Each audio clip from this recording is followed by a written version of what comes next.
2-5-1s in the Barry Harris system. So, yeah, what is a 2-5-1? I mean, I have a friend who teaches harmony undergraduate level, classical harmony, and he's a very good jazz musician. In fact, he's one of my main the colleague probably I do the most gigs with at the moment. And he's a great musician and understands both classical and jazz harmony. And he says that the jazz obsession with 2-5-1s is really kind of funny to him, because there's loads of ways of going from what is a subdominant function chord like D minor or F, in the key of C, back into a tonic chord. And by sort of thinking in 2-5-1s, we're kind of blocking ourselves off a little bit to possibilities. And I kind of agree with him, I think. A 2-5-1 to me is just a way of getting from, in the key of C, from a D minor 7 chord to a C major chord, whatever, some gubbins in the middle. So Barry Harris is great for that. You can also think of it, any sort of subdominant function chord really relates to that. And the main one is F major 7th, or F6, which of course is the same chord as D minor 7. Same notes in different order. The right notes, not necessarily in the right order. Really, I mean, the sort of motivating factor of 2-5-1 is we go from one of these and we add in the 7th, which adds in a bit more kind of dissonance between those two notes, which are the most active notes in the C major scale. The B tending to go up to C. T, Fa, okay, using third eye symbols, and then to, so you can play, 2-5-1 using two notes. Like that, right? And that gives you the sound. I mean, in jazz, obviously, our one chord is often more enriched than just a simple major chord. And in the Barry Harris system, the sort of resting chord in C major is a C6.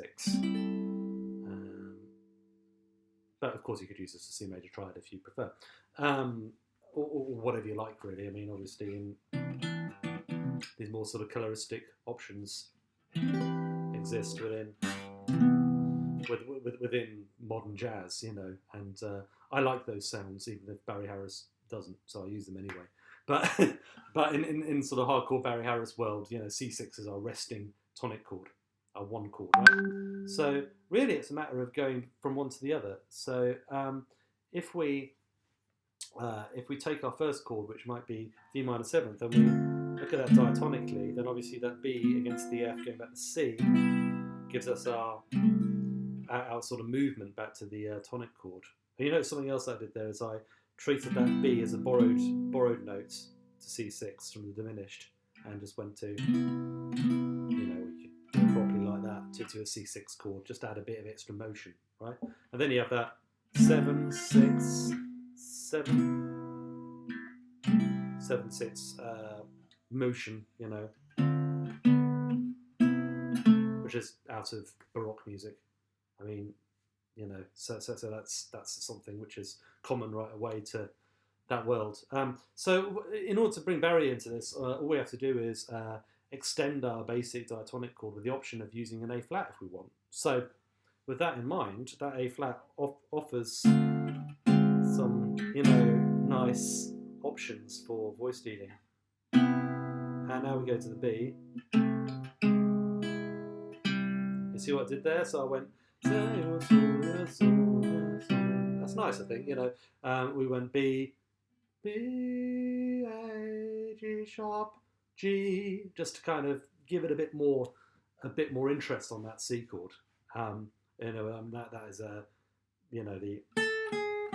that's a common voice leading cliche. You can hear in songs and stuff. But I think that flat 6 is kind of, if you borrow a chord from minor in most of the sort of songbook harmony you're likely to find in jazz, and I wouldn't like to overstress the point, but I think probably in a lot of common practice harmony generally is if you're borrowing that minor tonality. So, for example, Cole Porter liked to write D minor 7 flat 5. G7 sharp, flat 9 rather, C major 7th or whatever, instead of just D minor 7, G9, C major for a little bit more intrigue and interest. And that note is, of course, the A flat. So he kind of enriches the sound of that basic cadence by using the A flat. But I mean, I don't think obviously he didn't invent that. You know, he took that from probably from classical composers that he liked who did the same thing. So I think that's, you know, the A flat kind of shows up more often than the E flat, but the E flat does show up as well. I mean, Tenderly is a good example of a tune that does that. And if we go to the Cole Porter songbook, another tune that is kind of using that sort of, if we're thinking about C major, that E flat sound is Love for Sale, where it goes between F major and C minor. Excuse me, but the key is kind of C major if we're putting everything in the same key. So anyway, that gives you a few options with the voice leading, and I just want to demonstrate what they are. So one thing I like to do, instead of playing a D minor 7, is I like to play an F major 7th as my subdominant chord. If we put a D under that, it's still D9, right? D minor 9, sorry. So it's got that kind of dual purpose, but it's very much a subdominant chord. So what I can do is I can just put the A flat in, and then we get F minor major 7th, right? And we can resolve that directly to the C6. It's a slightly strange resolution, obviously, because, you know, we got the E in the bass. It's limitations to the guitar, but if we have a bass player, then it's going to sound like a 2-5-1, right? If the bass player goes D, G, C, okay, so D, G, sorry, D, G, C. You know, that does the 2-5-1. It's slightly softened because we don't go to that B, so we don't get that rubbing dissonance. But we can put that in as well if we like. And then we can go to the C major 6th chord there, and that has that you know, that has that function. But I'm not thinking of that as a 2-5-1. I'm just thinking of, I've got a subdominant chord, and I want a nice way of getting back to C major 7th. So that's kind of my concept, such as it is. You know, which is another example of movement you could do. By the way, this chord is what I think of as the Bill Evans 2 chord in a minor key. So I think it's the very first chord he plays in his version of Beautiful Love, is that half diminished sound with a in the key of C. So it'd be a D minor 7 flat 5 with an E in it, or a minor 7 flat 5 sound with a raised or natural ninth, depending on the key. And that is conventionally thought of as a Locrian natural 9 or sharp 9 chord in chord scale theory. But you can see here that it falls very naturally out of, beautiful sound, falls very naturally out of the Barry Harris scale. So that's a find. And as well as voicings like this, which is one of my favourites at the moment. That's a G7 flat 9, but it's got a 13 as well. I think that's what that is.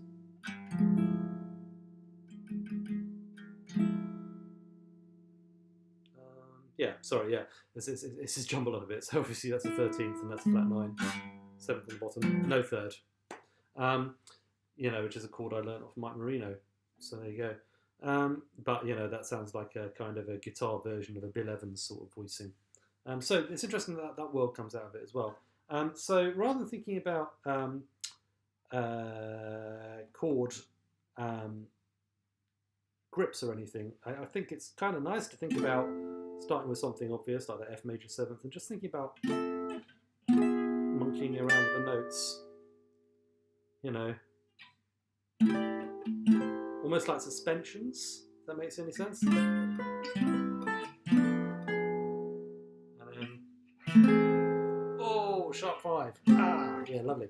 So, you know, that all comes out of the scale. By the way, that's a very common, you know, melodic cliche from standards and stuff, where it goes 3, 3, 3, 1 on the 2-5, right? So 3 on the 2-5. So in English, E on D minor 7, G7, and then C. So obviously that kind of turns it into a D minor 9th chord, which because I'm lazy, I just finger as a D minor, sorry, as an F major seventh, right? And then, you know, I've got the option of, so I keep that melody in the top voice, you get that chord there, and then it's nice, you know, you can add other movement that isn't from the scale in there as well. Like I use a common tone diminished there, and much might be a bit much, you know, just to kind of get into that C chord. You can experiment around with different things, and that's the point of this. It's kind of experimental. So I mean, like a good example of a chord which I can't even really write down is actually really common chord from the Gypsy jazz world, which is if I'm playing this thing, which depending on how you look at it is an F major 7th / A, or an F major 7th and A in the bass, or a D minor 9th with an A in the bass, and I kind of I go for the A flat and the B to try and make it a bit more dominant function. I get this thing here, which is what I think of as the Manoir de mes rêves chord, Django's Castle, which is it's an upper tone, but it's the same voicing. It's very common Gypsy jazz voicing. I don't even know how to write that down in chord symbols. I've seen it written down as all sorts of things. Most of them horrendous. G13 flat 9, but then why do you know about the A flat? G13 / A flat. Nothing's quite succinct, but that chord is, you know, if you're playing Gypsy jazz, you know, that is a sound, you know, bossa nova.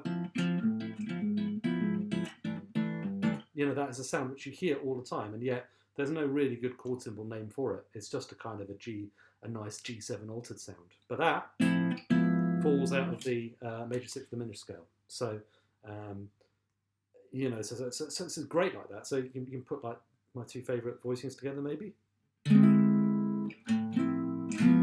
So, yeah, that's nice.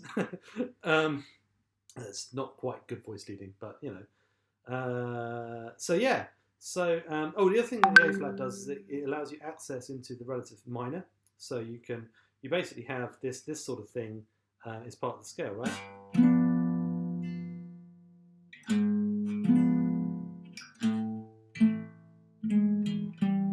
That's all belonging to the C major 6th diminished scale. So I'm going from G7, A flat, to that funny voicing again, which is also you can view as an A flat diminished with an E in it. And, go back to All of Me. But this time I'm going to the A minor chord, and the C major 6th diminished scale has both the major 7th and the minor 7th of that chord. So, but if we go to the 6th, we end up in the minor key. We end up in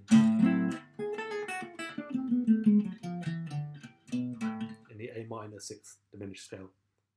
Okay, so but this has big implications for tunes like There Will Never Be Another You and Blues for Alice of Confirmation, because it allows you to switch from the major to the relative minor, all as part of the same scale. So conceptually, it's very chunked. The example is What's This Thing Called Love, which is basically 2 scales for the A section. I mean, that is F minor 6th diminished, and then we have this C major 6th diminished, and you could just practice your scales, what have you, like that, and then do that for 4 bars, and then do the major 6th of 4 bars. What's it again? Sorry, it's been a while since I've been playing, and so on, right? So I should probably practice that. So that is basically a very simple chunked breakdown of what the harmony of that song is. And there are lots of possibilities with this. But anyway, that's just how I would sort of go about escaping a little bit from that kind of thinking about the block chords thing, because I don't particularly want that sound in my playing. I don't have a thing against it. I like it when I hear other people doing it well. But my own desire with harmony is not necessarily to play parallel harmony. I think that's been done really, really well. Wes is a good example on guitar, but I think what the Barry Harris sort of system offers is more possibilities, and practically limitless combinations of intervals, parallel, oblique, and contrary motion in your voicings, and it has enough colour to keep it really interesting. So I see it as you can take this and apply the same sort of Alan Holdsworth approach where you do sort of cluster up the scale. I can't even reach that one. But instead of using the 7-note diatonic scales and modes, you can use the 8-note Barry Harris scales. Anyway, hope you found it useful. Sorry if it's a bit rambling and long, but hopefully that gives you some practical idea of what on earth I'm going on about. Thanks for watching.